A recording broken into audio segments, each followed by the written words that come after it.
ரோமோ Tamil viewers எல்லாருக்கும் வணக்கம். இப்போ பாண்டியன் ஸ்டோர் செய்தியில் இன்னைக்கு என்ன நடந்துச்சுன்னா, பாண்டியன் வந்து செந்தில்கிட்ட சொல்கிறாரு, நீ சென்னைக்கு போய் சும்மா தானே இருக்க போகிற, அதுக்கு பதிலாக நான் சொல்கிற வேலையெல்லாம் செஞ்சுட்டு வான்னு சொல்லிட்டு அடுத்தடுத்து வேலை சொல்லிகிட்டே இருப்பார். அதெல்லாம் கேட்டு செந்திலுக்கு பயங்கர ஷாக் ஆகுது. ஏன்னா பாண்டியன் சொன்ன வேலையெல்லாம் செய்கிறதுக்கே ஒரு 4-5 நாள் தேவைப்படும் போல். இருந்தாலும் செந்திலுக்கு வேறு வழி இல்லை. சரிப்பா நான் எல்லா வேலையும் முடிச்சுட்டு வரேன்னு சொல்லி தலையாட்டுறாரு. அதுக்கப்புறம் நடக்குதுன்னா, பாண்டியன் வீட்டுக்கு வந்தால் நைஸாக பாக்கியம் பேச்ச ஆரம்பிக்கிறாங்க. ஏன் சம்பந்தி உங்கள் 2வது மகனும் மறுமொழியும் ஏதோ சென்னைக்கெலாம் போகிறாங்கன்னு கேள்விப்பட்டேன். அதே மாதிரி அவங்க மூத்த மையனையும் மறுமொழியும் எங்கேயும் அனுப்பி வைக்கலாம்ல, பாவம் அவங்களும் புதுசாக கல்யாணம் ஆனவங்க அப்படின்ற மாதிரிலாம் விட்ட போகிறாங்க. பதிலுக்கு பாண்டியன் வந்து அதுக்கு என்ன சம்மந்தின்னு சொல்லிட்டு, டே சரவணா இன்னைக்கு மயிலை கூட்டிட்டு நீ கோயிலுக்கு போயிட்டு வான்னு சொல்கிறாரு. அதை கேட்டோன்னு மயிலோட முகம் அப்படியே வாடி போயிடும். ஆனால் கோமதி புரிஞ்சுக்கிறாங்க, எங்க அவங்களுக்கு என்ன வயசாங்க ஆயிடுச்சு, சின்னஞ்சிறுசுங்க தானே, ஏதாவது ஹோட்டலு தேட்டர் அந்த மாதிரி எங்கேயா அனுப்பிவிடுங்கன்னு சொல்லுவாங்க. அப்போ பாக்கியம் வந்து திரும்ப ஒரு பில்டப் பண்ணுறாங்க. மயிலு கல்யாணத்துக்கு முன்னாடி ஒரு படம் கூட பார்த்ததில்ல, அவள் ஆசையாக கேட்கும் போது கூட கல்யாணம் ஆன பின்னாடி உன் புருஷன் கூட போய்க்கு வந்தா நான் சொல்லுவேன் அப்படின்ற மாதிரிலாம் பிட்ட போடுவாங்க. அதை கேட்ட பாண்டியன் சரி பாப்பனா நீங்க தேட்டருக்கே போயிட்டு வாங்க அப்படின்ற மாதிரி சொல்றாரு. உடனே தங்கமயில ஆன்லைன்லேயே டிக்கெட்டை புக் பண்ண போறாங்க. அப்ப பாண்டியன் சும்மா இல்லாம அவர் மொபைலை கொடுத்து இந்தாப்பா என் மொபைல்லே டிக்கெட்டை புக் பண்ணிக்கோன்னு சொல்றாரு. தங்கமயில டிக்கெட்டை புக் பண்றாங்க. ஆனா பில்லு 1200 வந்திருக்கு. அதை பார்த்து பாண்டியனுக்கு பயங்கர ஷாக் ஆகும். என்னப்பா இவ்வளவு வந்திருக்குன்னு அதிர்ச்சி ஆகுறாரு. அப்ப தங்கமயில அசால்ட் ஆமாமாமா 2 பேருக்கும் பால்கனி சீட்டு, அது மட்டும் இல்லாமல் பாப்கார்ன், கூல்ட்ரிங்க்ஸ், ஸ்நாக்ஸ் எல்லாத்தையுமே சேர்த்து ஆர்டர் பண்ணிட்டேன்ற மாதிரி சொல்றாங்க. அதை கேட்ட பாண்டியனுக்கு இன்னும் ஷாக் ஆகுது. இருந்தாலும் 1200 ஓவர் பண்ணு சொல்லி புலம்புவாரு. அதை பார்த்த சரண் வந்து தங்கமயில் இவ்வளவு செலவு பண்ணிலாம் நம்ம படம் பார்க்க வேணாம், டிக்கெட்டை கேன்சல் பண்ணுன்னு சொல்றாரு. ஆனா பாண்டியன் தடுத்துருவாரு. அதெல்லாம் வேணாம்டா, அதான் புக் பண்ணியாச்சுல, நீங்க படத்துக்கு போயிட்டு வாங்கன்னு சொல்றாரு. இருந்தாலும் மனசுக்குள்ள காசு போச்சுன்னு சொல்லிட்டு ரொம்ப புலம்புறாரு. இல்ல காமெடியான விஷயம் என்னன்னா, அன்னைக்கு மீனா கடையில போண்டா வாங்கிட்டு வந்ததுக்கே தங்கமயில் அந்த பேச்சு பேசினாங்க.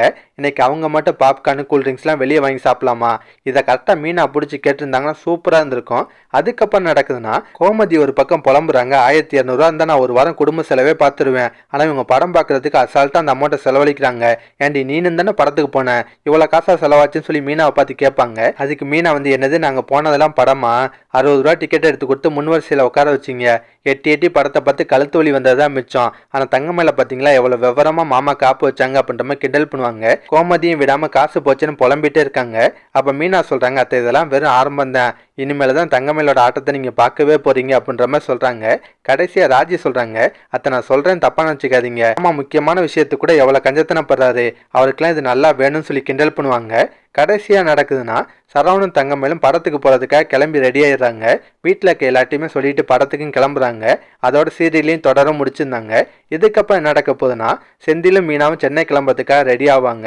கிளம்புறதுக்கு முன்னாடி பாண்டியன் சொல்லுவாரு, இங்க படுற செந்திலும் மீனாவை பத்திரமா பார்த்துக்கோன்னு சொல்லுவாரு. அது மட்டும் இல்லாமல் அவர் சொன்ன வேலையெல்லாம் மறக்காம செஞ்சுட்டு வந்துட சொல்லுவாரு. செந்திலும் எல்லாத்துக்கும் சரிப்பான்னு சொல்லி தலையாட்டுவாரு. லாஸ்டா நடக்குதுன்னா, பாண்டியன் வந்து செந்தில்கிட்ட சொல்றாரு, இங்க படுற செந்தில் பணத்தை பத்திலாம் கவலைப்படாத, மீனா என்ன ஆசைப்பட்டு கேட்டாலும் வாங்கி கொடுறான்னு சொல்றாரு. அதெல்லாம் பார்த்த செந்தில் வந்து பாண்டியன் நிறைய பணம் கொடுக்க போறாருன்னு நினைக்கிறாரு. ஆனா பாண்டியன் வெறும் 1000 ரூபா தான் கொடுப்பாரு. செந்திலுக்கு செம்ம கடுப்பாது. மனசுக்குள்ளே புலம்புறாரு, இங்க இருக்க தேட்டருக்கு போயிட்டு வரதுக்கு அவங்களுக்கு 1200 கொடுக்குறாரு, ஆனா நம்ம சென்னை போறதுக்கு 1000 ரூபா தான் கொடுக்குறாரு அப்படின்ற மனசுக்குள்ளே புலம்புறாரு. இதுக்கப்புறம் என்ன நடக்க வாய்ப்பு இருக்குன்னா, செந்திலும் மீனாவும் சென்னை போனோன்னு நல்ல ஊரெல்லாம் சுத்தி பார்ப்பாங்க. அதனால பாண்டியன் கொடுத்த வேலையெல்லாம் செந்திலால ஒழுங்கா பண்ண முடியாம போகலாம். ஒருவேளை அந்த வேலையெல்லாம் அவர் கரெக்டாக முடிச்சா கூட திரும்ப அவங்க ஊருக்கு வரதுல ஏதாவது லேட் ஆகலாம். அதுக்கு பாண்டியன் வந்து அவங்கள்ட்ட பயங்கரமா கோவப்படுவார், திட்டுவாரு. தங்கமயில அந்த டயத்துல சம்பந்தம் எல்லாம் பேசி பிரச்சனையை பெருசாக்கிட்டு இருப்பாங்க. இந்த மாதிரி சீன்லாம் அடுத்தடுத்த எபிசோட வரலாங்க. இதெல்லாம் பத்தி உங்க கருத்தை நான் மறக்காம கமெண்ட்ல சொல்லுங்க. இந்த வீடியோ பிடிச்சுன்னா ஒரு லைக் தட்டுங்க. நம்ம சேனல் ப்ரோமோ தமிழ் ரிவ்யூ இதை விட சப்ஸ்கிரைப் பண்ணலாம், ப்ளீஸ் கை சப்ஸ்கிரைப் பண்ணிக்கோங்க. நான் உடனே சீரியல் அப்டேட் கொடுத்துட்டே இருக்கேன். Bye guys.